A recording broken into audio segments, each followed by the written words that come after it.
부모님들한테 너무 미안해서요. 세월호 아이들 부모님들한테. 대통령의 7시간 관련한 청문회가 끝이 났음에도 불구하고 사실은 제대로 밝혀진 것이 없습니다. 그래서 저희는 뉴스공장에서 그동안 가졌던 의문 중에 되짚어서 확인해보고자 하는 것이 있습니다. 예를 들어서 11월 29일 단신이었던 간호장교 출장 기록이 없다는 뉴스. 당시 저희는 이 뉴스를 다루면서 뜬금없다. 뉴스 브리핑에서. 이 뉴스는 나중에 대통령의 7시간과 관련해서 대통령의 알리바이로 사용될 가능성이 있다. 이렇게 브리핑을 했었고, 최근에 청와대 조리장의 인터뷰에 대해서는 이 인터뷰에서 주장하고 싶은 것은 결국 당일 대통령이 관저에 있었다는 말을 하고자 하는 게 아닌가 하는 의구심을 저희가 가졌던 적이 있습니다. 하지만 이런 부분들은 청와대에 직접 근무하지 않고서는 그 진위를 파악하기 대단히 어려운데, 오늘 청와대 부속실 근무 경험을 가지신 분을 모시고 이 사안들을 짚어볼까 합니다. 안녕하세요. 안녕하세요. 네. 제가 간단히 두 가지 정도 얘기했는데, 11월 29일 날 뉴스가 나오고 저희가 11월 30일 날 굉장히 뜬금없는 단신이었어요. 네. 청와대 간호장교 출장 기록이 없더라 하는 단신이 나오고 후속 기사도 없었어요. 네. 제가 그때 가졌던 의구심은, 이렇게 뜬금없는 기사는 향후 대통령 7시간과 연결된 알리바이로 사용되지 않을까? 이런 얘기를 하고 지나갔었거든요. 혹시 이런 뉴스를 보고 일반인들은 알 수 없지만 가지셨던 의구심이 있었었는지. 제가 근무할 때는 의무실에 상근으로 근무하는 간호장교가 2명 있었고요. 지금 2명 등장하는. 네, 예. 네. 상근이라는 거죠? 네. 예, 그렇죠. 당신은. 예. 네. 그 청와대로 출근하고 청와대에서 동일 근무하고 퇴근하고 하는 거죠. 그래서 그러니까 예. 필요해서 출장 가는 게 아니라. 네. 그러니까 아예 출장할 필요가. 아까 그분들의 구체적인 소속이 어디였는지는 모르겠어요. 네. 그러니까 그 당시에는 국군지구병원이라고. 네. 거기 소속이었는지는 모르겠어요. 그분들은 군인이니까. 네. 근데 어쨌든 근무는 청와대에서 했어요. 의무실이 있는 공간이 따로 있었고, 지금 얼마 전에 그 청문회에서 증언하신 의무실장, 네. 그런 역할을 하시는 분도 계셨고, 군의관도 있었고, 근데 어쨌든 분명한 거는 간호장교 2분은 거기서 상근으로 근무를 했었는데, 근데 출장을 온 기록이 없다라는 뉴스가 나온 걸 보고 왜 출장을 오지라는 의구심이 처음에 들었어요. 청와대에서 네. 간호장교가 필요하다면 네. 청와대를 베이스로 근무하는 게 당연한 거고, 그렇죠. 상식적으로도. 그리고 실제로 그랬었는데. 네. 그 출장이라는 형식으로 온다는 게 사실 말이 안 되는 게요. 거기서 그 대통령 지근거리에 있는 사람들은 사실은 신원조회라든가 네. 뭔가 그 출입을 위한 사전 절차가 무지무지 복잡하거든요. 상상 이상으로. 그러니까 뭐 예를 들면 거기 취업을 하기 위해서는 정말 대통령을 한 번도 볼 필요가 없는 사람들조차도 기본으로 신원조회 한 2달 하고 뭐 본적지 외가 뭐 이런 데까지 다 정보가 형사들이 찾아가고 뭐 그러니까 지금은 달라졌는지 모르겠는데 그 당시에는 그 선발 절차 자체가 그렇게 엄격했고. 네, 엄격했어요. 당연히 뭐 그 엄격함은 유지됐겠죠. 네네. 예. 근데 간호장교가 그러면은 한 사람이 계속 들어오면 그 사람을 굳이 왜 왔다 갔다 할 필요가 없는 거고, 한 사람을 안정해놓고 하기에는 너무 리스크가 많은 거죠. 누가 들어오든 상관없는 자리는 아니니까. 그렇죠. 그러면 예. 매번 새로운 신원조사를 그렇죠. 예. 2달에 걸쳐서 해야 하는데. 그래서 의구심이 들었다, 이 뉴스. 네. 두 번째로 최근에 조리장. 네. 사실은 대통령을 직접 만나는 사람입니다, 이분은. 그렇죠. 가까이서. 왜냐면 예. 매일 식사를 제공하는 분이니까. 근데 그리고 위해를 가하려고 마음만 먹으면 그렇겠네요. 엄청난 위해를 가할 수 있기 때문에 굉장히 중요한 분이죠. 이분은 아마 뭐 훨씬 더 엄격한 심사를 거쳐서 들어가셨을 그렇겠네요. 거예요. 매일 먹는 제가 거니까. 보기에는 예. 자, 그런데 이제 이분이 일종의 양심선언처럼, 양심선언일 수 있습니다, 물론. 네. 예를 들어서 주말에 문고리 3인방과 최준실 씨가 항상 회합을 했고, 그리고 뭐, 오면 어떤 음식들을 먹었고, 또는 뭐를 싸가지고 갔고, 뭐, 김밥, 스키야키 등장하고, 이런 사소한 것까지 여러 가지 얘기를 풀어놓으셨어요. 근데 이제 제가 이 뉴스가 처음 나올 때 주목했던 부분은, 의구심을 가지고 왔던 부분은, 이런 뉴스들이 만약에 2달 전에 나왔다면, 혹은 1달 전에 나왔다면, 이건 대단한 결심을 한 제보일 텐데, 지금 이 시국에 그렇게 결정적인 제보는 아니거든요. 네? 그리고 하필이면 왜 청문회, 7시간을 다룰 청문회 직전에 이분이 이런 발언을 했을까. 이제 사실은 이분은 순수한 뜻에서 했는데, 네. 제가 워낙 의심이 많아서 그렇게 생각했을 수도 있어요. 하지만, 쭉 그 제보 내용을 보다가 눈에 걸린 것은 12시에 밥을 넣었는데 공기가 비어서 나왔으니 당연히 식사를 하셨을 것이고 그 이야기는 당시에 앉아 있었다라고 연결되는 진술이어서 이 얘기를 하러 나왔구나. 그러니까 사람들은 관저에 없다고 생각하는데 관저에 계셨어 하는 말을 하려고 또 비슷한 느낌이 그죠? 있었어요. 예. 혹은 거꾸로 관저에 진짜로 없었는데 있었다고 알리바이를 제공해야 될 필요가 있었구나. 둘 중에 하나라고 네. 생각했단 말이죠. 그러면서 이 제보 혹은 진술의 핵심은 12시에 밥 먹었다는 거다. 라고 제가 이제 브리핑에서 짧게 짚고 넘어갔는데 네. 제가 의심이 많아서 그럴 수 있지만 찜찜했어요. 항상. 근데 이제 뭐 저는 청와대 조리장이 어느 정도의 보안 속에 있었는지 뭐 어떤 절차를 거쳐서 선정이 되는 건지 그분이 지켜야 하는 뭐 어떤 약속이 뭐였는지 혹은 어느 정도 결심인지 이제 감을 잡을 수가 없단 말이죠. 이 뉴스를 보고는 어떻게 생각하셨어요? 처음에 기사를 봤었는데요. 이분이 양심선언을 네, 하셨나 처음에는, 보다라고 네. 처음에는 생각했었어요. 근데 제가 끝까지 다 보지는 못했는데 TV 인터뷰에 를 하셨죠. 나오는 걸 보면서는 저렇게 얼굴을 다 내놓고 인터뷰까지? 라는 게 좀 의아했어요. 왜 어떻게 가셨어요? 청와대 같은 데 근무하는 사람들은 뭐랄까 조심하거나 자기 검열을 하거나 이런 게 체화되거든요. 왜 무슨 뭘 씁니까? 예를 들면 보안 서약을 일단 기본적으로. 하고요. 네. 근데 그 보안 서약의 내용이 그러니까 일단 쓰는 거는 기본적으로 저는 썼었어요 그 당시에. 그거 다 지금 쓴다고 쓰는지 하더라고요. 안 쓰는지 모르겠으나 당연히 쓸 거라고 생각을 네. 하고요.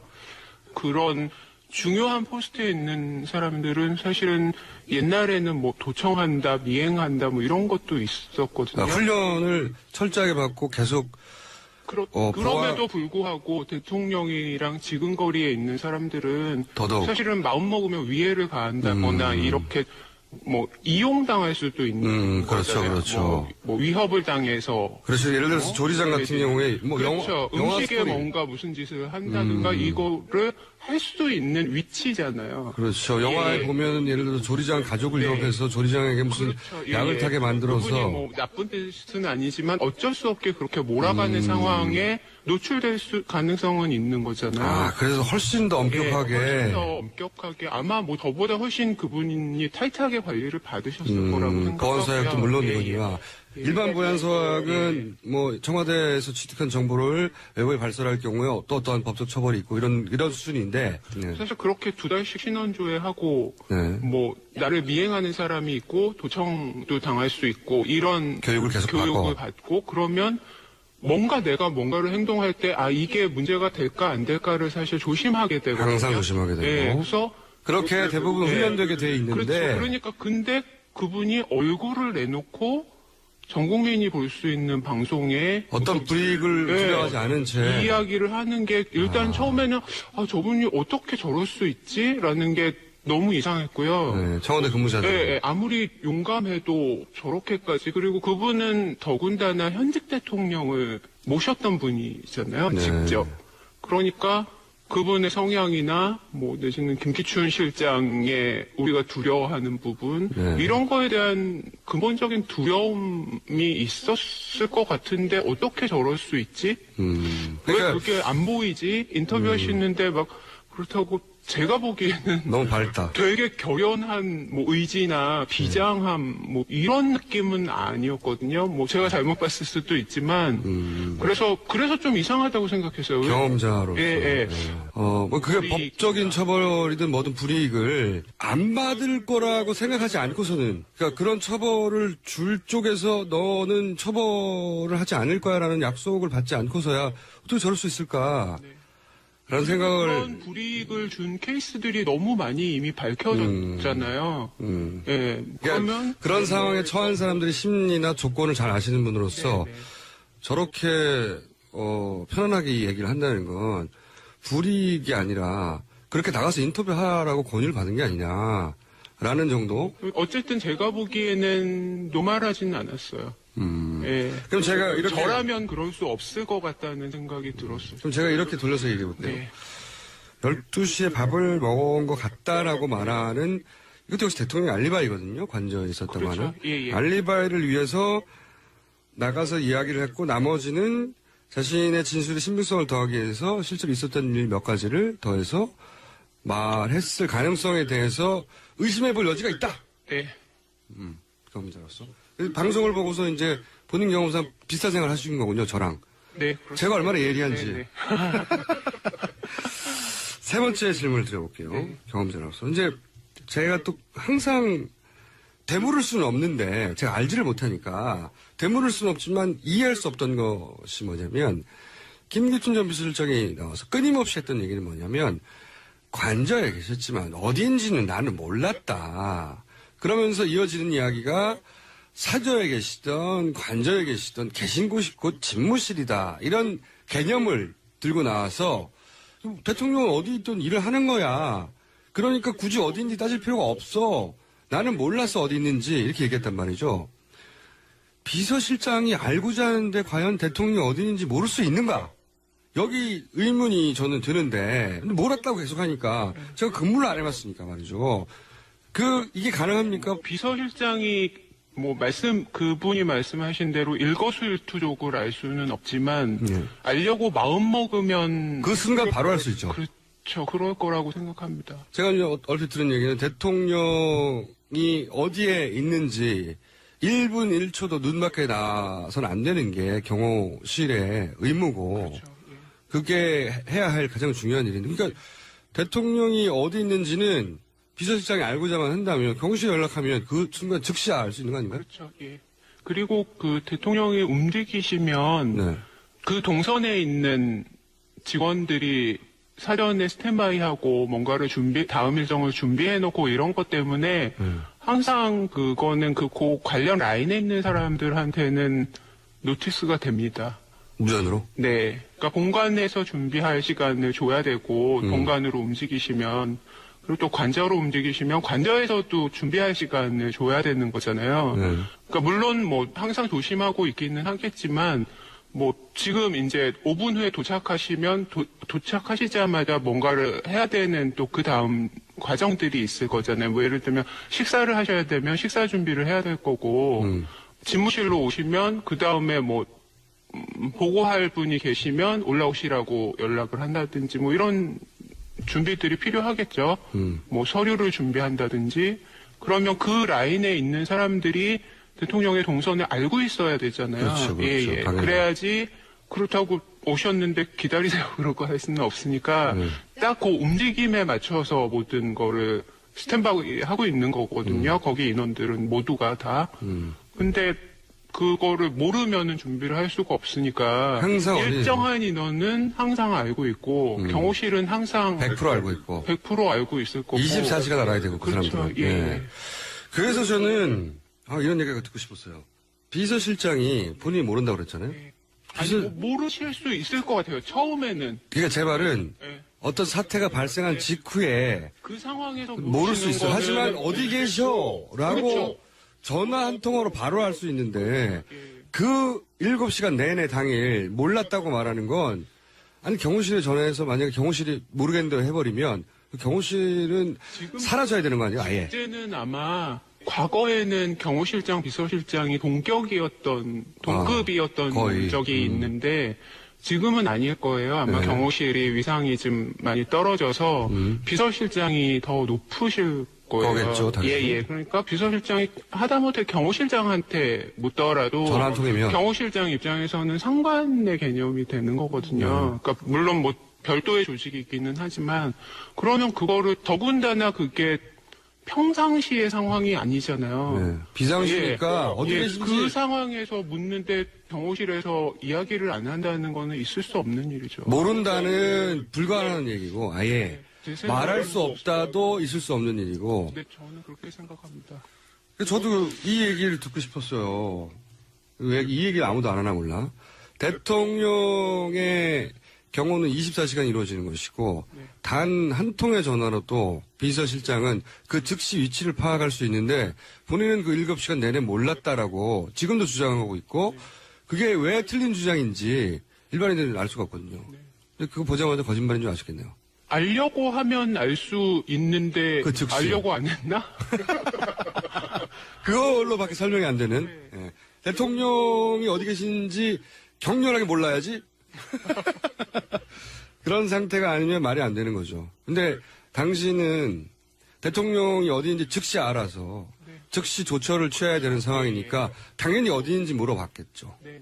그리고- 그리고 관저에 계셨다고 자꾸 그러는데 예.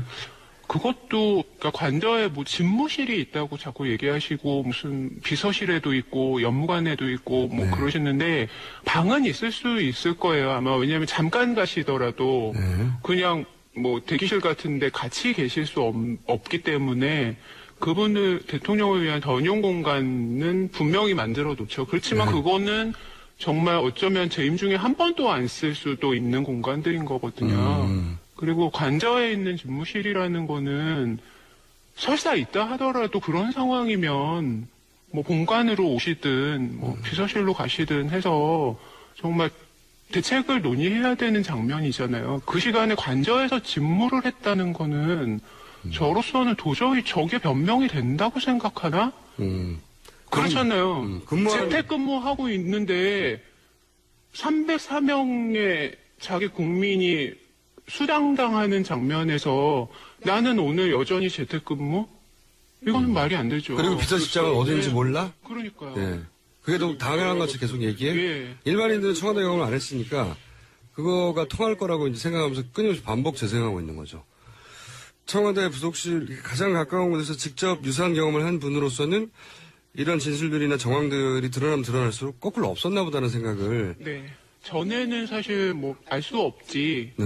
뭐 약간 중립적인 생각이었는데 그리고 또 그 이분 인터뷰가 나온 다음에 다른 언론들은 너무나 당연하게 뭐 그러면 12시부터는 식사를 했으니까 있었고 그렇죠. 로 되는 거잖아요. 전제가 그 인터뷰를 근거로 해서 네네. 오후에 뭐 90분 올리머리 했고 네. 앞에 그러면은 12시부터 밥을 먹었으니까 그러면 12시에는 적어도 있었고 그러면 오전만 비네 이렇게 되는 거잖아요. 그렇죠. 그걸 원했나? 라고 생각할 수밖에 없었다. 예, 저는 그런 생각이 들었어요. 그래서 거꾸로 이걸 이렇게까지 굳이 조리장에 나와서 얘기하는 걸 보면 이 중간에 알리바이가 꼭 필요했나? 알겠습니다. 대단히 상식적인 지적이었고 저희가 꼭 듣고 싶은 이야기였는데 오늘 어렵게 나와주셔서 정말 감사하고요.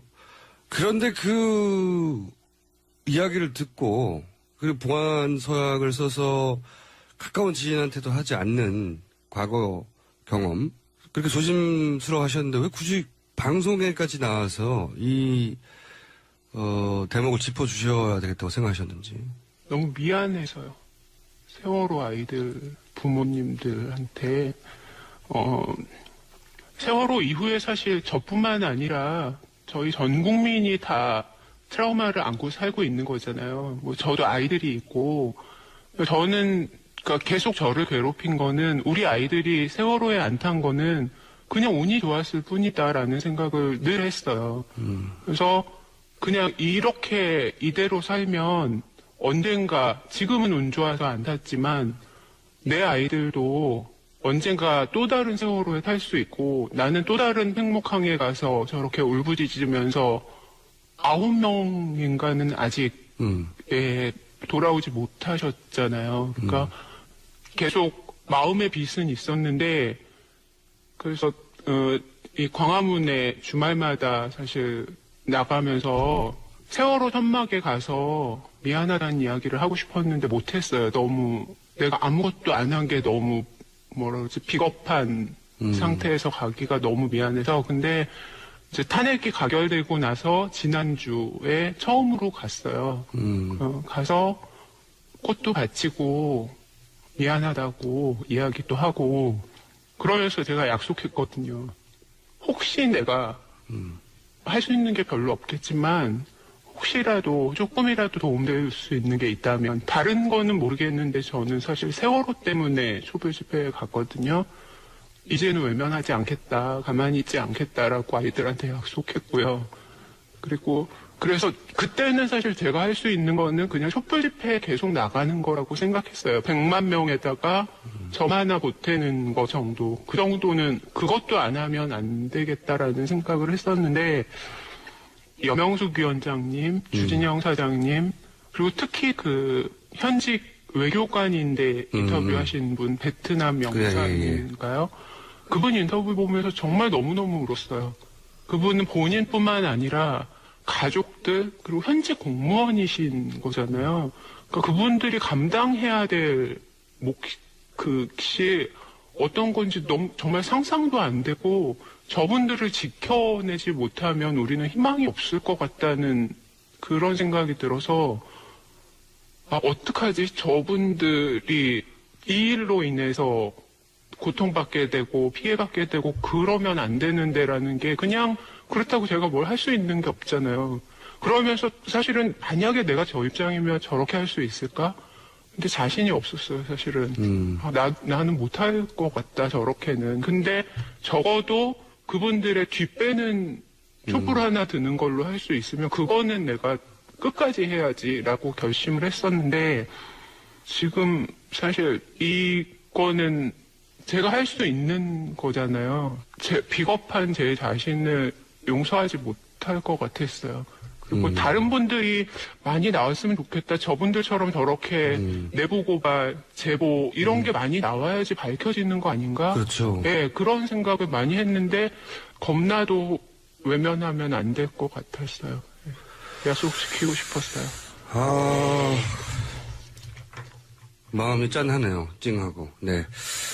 감사하고요. 이 방송을 들으시고 저희가 큰 걸 바라는 건 아닙니다. 아주 작은 제보라도 저에게 들려주시면 그 작은 제보를 하나하나 모아서 큰 스토리를 만들어 볼까 합니다. 여러분들의 도움을 제보를 기다리겠습니다.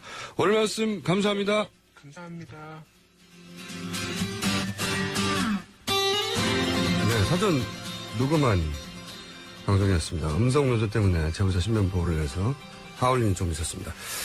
제가 이번 주장을 방송한 것은 이분 말이 무조건 옳다거나, 조리장 주장은 사실 무근이라는 단정을 하는 목적이 아니고, 권력이 자신의 치부를 숨기고자 할 때 그 진실을 밝히려면 자신의 전문 분야에서 경험, 지식, 정보를 나누는 시민들의 도움이 없이는 불가능하다. 그 점을 말하고 싶었습니다. 그리고 조리장의 반론권 역시 언제든 보장해드립니다. 3부에서 뵙겠습니다.